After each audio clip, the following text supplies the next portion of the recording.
और जो पिछले संस्कार जिसके अच्छे हैं नहीं, उस व्यक्ति के सत्संग के वचनों का असर देर से होता है, बहुत देर से होता है। 2 प्रकार से मानव शरीर प्राप्त होता है। एक तो उन पुण्यात्माओं को मानव शरीर प्राप्त होता है जो पिछले जन्म में भी मानव थे और कोई भक्ति कोई साधना उसने किसी संत के साथ लग के कोई सत साधना की है, उसके अनुसार उसके प्रतिफल में उसको लगातार मानव शरीर मिलते हुए आ रहे हैं।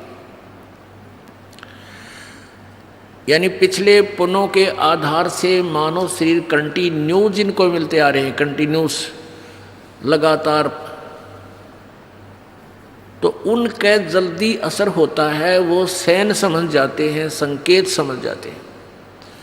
एक के चोट सिधारिया जिन मिलन दाचा, एक के चोट सिधारिया, एक के चोट से वो सीधे हो जाते हैं, समझ जाते हैं जिनको परमात्मा से मिलने की इच्छा है, चाह है, उमंग है। 2 प्रकार से मानव शरीर प्राप्त होता है।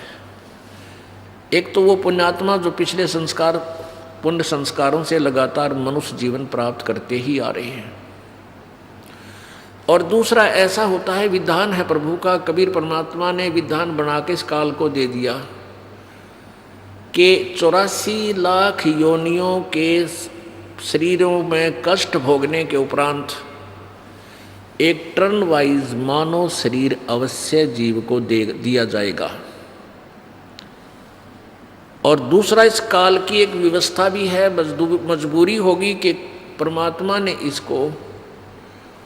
इसके अपराध का दंड दिया कि 1 लाख मानव शरीरधारी प्राणी तो नित्य आहार करेगा और 1.25 लाख उत्पन्न करेगा।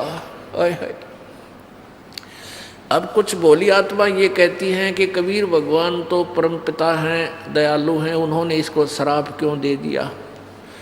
ये श्राप समझो चाहे हमारे लिए एक उपहार समझो। यदि परमात्मा इसको ये श्राप ना देता तो 1 लाख मानव शरीरधारी प्राणी खाओगा, तो ये मनुष्य जीवन कभी नहीं देता अपने को। इसको पता है कि मनुष्य जीवन में ये परमात्मा को पहचान लेगा। और उसके बाद भी कितना खाड़ा कर रखा हमारे जी ने, इसने नकली संत भेज कर झूठी कहानी कथा हमारे हृदय में पेश करवा दी, परमात्मा से कोसों दूर करवा दिया। ईब के घाट गाल रखी है, अभी कोई कसर नहीं छोड़ रखी इसने हमें मूर्ख बनाने में। वो तो परमात्मा आते हैं अपने प्यारी आत्माओं को, क्योंकि हमारे पिता वही हैं। और अपने को कहते नहीं होता दुनिया मरा बतेरी, पर अपने का दुख होश है। दुनिया बेशक मरो पर अपना मरा जब उसका दर्द होया करे। तो हम हमारे पिता कबीर जी हैं, और उस कबीर जी को हमारा दुख है, इनका कोई दुख ना है। ना इस काल का आंसू आंदे, ना ब्रह्मा विष्णु महेश का आंसू आनते हमारे अड़ब्रन माटियों से। हमारे कबीर भगवान का आंसू आते हैं, क्योंकि हम उसकी आत्मा हैं। अब जैसे कोई किसी की बेटी दुखी हुआ है, पता लगा माता पिता ने, उनसे जुड़ी हुई अंश है वो, या बेटा कहीं कष्ट में है, तो माँ बाप ने नींद नहीं आवे, सारी रात उनका बेचैनी लगी रहती है, वो रोते रहते हैं। तो ऐसे ही हम परमात्मा कबीर जी की संतान हैं। चाहे आज गधा बना रखा है इस काल ने हमें, चाहे गधी बना रखा है, चाहे कुत्ता, चाहे सुअर, और चाहे राजा बना रखा है, चाहे महादेव बना रखा है, चाहे ब्रह्मा विष्णु महेश बना रखा है। हम उस कबीर परमात्मा की आत्मा है।